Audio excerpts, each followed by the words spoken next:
Um homem chamado Quinil Jones e a sua mãe compareceram em tribunal para provar que Quinil Jr. não era seu filho biológico.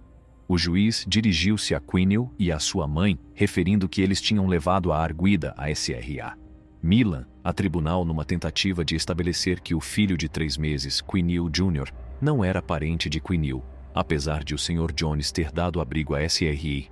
Milan e ter actuado como uma figura paternal para os seus 6 filhos, surgiram dúvidas quanto à paternidade. O juiz salientou as afirmações do Sr. Jones de que tinha acolhido a SRA, Milan e os seus 6 filhos em sua casa e que suspeitava que ela o estava a tentar enganar ao afirmar que o bebê era seu. Se os resultados do teste de ADN confirmassem que ele não era o pai, pedia $1.500 para despesas de alojamento e de guarda dos filhos. As complicações surgiram quando foi revelado que o Sr. Jones não podia ter filhos devido a uma avaliação médica anterior.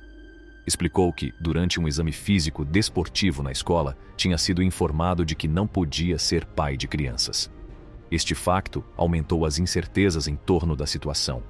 Outras dúvidas surgiram à medida que as conversas com potenciais pais e ex-parceiros foram sendo introduzidas na discussão. A SRA.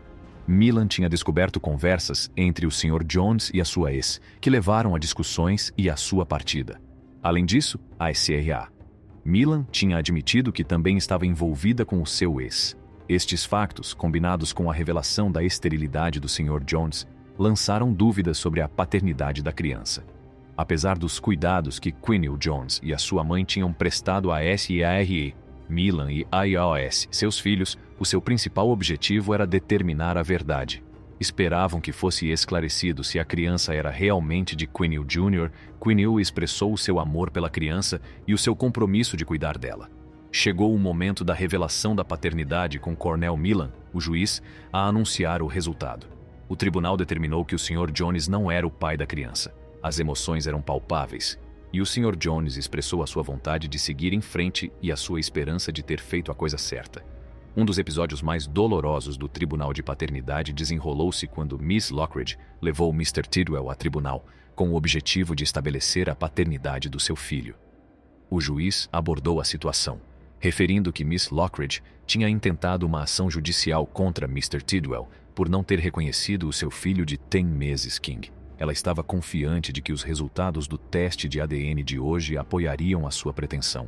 Por outro lado, o Sr. Tidwell argumentou que nunca tinha tido uma relação séria com a SRA. Lockridge e Dona Alston, uma mulher de 32 anos, estava à procura do seu pai biológico. O juiz interrogou a SRA. Alston, que tinha levado o Sr. Holmes a tribunal para estabelecer que ele era o seu pai biológico. Uma reivindicação que ela mantinha desde que o conheceu aos 15 anos de idade. O juiz dirigiu-se então ao Sr. Holmes e perguntou-lhe qual era a sua perspectiva. Ele afirmou que o pai biológico de Donna era David Alston, o homem que constava da certidão de nascimento e que também tinha pago a pensão de alimentos. Donna, porém, estava convencida de que o Sr. Holmes era o seu pai, e não o Sr. Alston, o marido da sua mãe. Quando questionada sobre as origens desta convicção, Donna contou um incidente ocorrido durante a sua infância. Explicou que, durante uma conversa entre a mãe e um homem que estava no exterior, este indicou que era tio de Donna. A sua mãe pareceu confirmar o facto, o que levou Donna a conhecer a família do Sr. Holmes, que a tratou como um membro querido. Apesar de a sua certidão de nascimento indicar o Sr. Alston como seu pai, Donna começou a considerar a possibilidade de o Sr. Holmes ser o seu verdadeiro pai quando fez 15 anos. O Sr. Holmes, apesar do seu amor e carinho por Donna ao longo dos anos, continuou convencido de que ela não era sua filha biológica. O juiz questionou-o sobre a sua certeza, ao que o Sr. Holmes explicou que as circunstâncias do seu casamento e a mudança de residência contribuíram para a sua dúvida. O clímax do drama da sala de audiências foi o anúncio dos resultados do teste de ADN. Os resultados chocantes, preparados pela DNA Diagnostics, revelaram que nem o Sr. Holmes nem o Sr. Alston eram o pai biológico de Donna. A revelação deixou Donna em lágrimas e em profundo sofrimento emocional, lançando a incerteza sobre a sua verdadeira filiação. Na sala de audiências, Holthouse, de 20 anos, apresentou-se perante o juiz, procurando estabelecer a paternidade do seu filho de 3 meses, Zayden. O juiz aprofundou a sua situação, questionando-a sobre os 2 possíveis pais, um homem com quem ela tinha estado envolvida e que não mostrou qualquer interesse pela criança, e o arguido, o namorado da mãe, o Sr. Shinwald. O Sr. Shinwald, apesar de admitir a sua intimidade com Holthouse, duvidava fortemente que fosse o pai de Xaden. O drama agravou-se quando se soube que o Sr. Shinwald tinha um filho com a mãe de Holthouse. Holthouse esclareceu que, embora inicialmente não soubesse, a sua irmã era de facto filha do Sr. Shinwald, nascida há 11 meses, enquanto Xaden tinha apenas 3 meses. Ambas negaram ter uma relação atual. O juiz propôs a realização de um teste de detecção de mentiras para apurar a verdade, com base em provas científicas. Ambos concordaram com o teste, centrado na questão de saber se a sua relação persistia desde setembro. Os resultados do teste de ADN foram revelados, indicando que o Sr. Shinwald não era o pai de Xaden. O juiz inquiriu sobre os planos de Holthouse, tendo esta manifestado incerteza, mas determinação em cuidar do filho. O Sr. Shinwald prometeu apoio, mas o juiz mostrou-se cético, fazendo uma comparação entre ele e a definição de mentira no dicionário. Um homem devastado apresentou-se para determinar se era ele o pai do seu filho ou se o pai biológico da criança era o seu melhor amigo. Acusou o arguido de o ter traído ao ter um caso com o seu melhor amigo, que poderia potencialmente ser o pai da criança.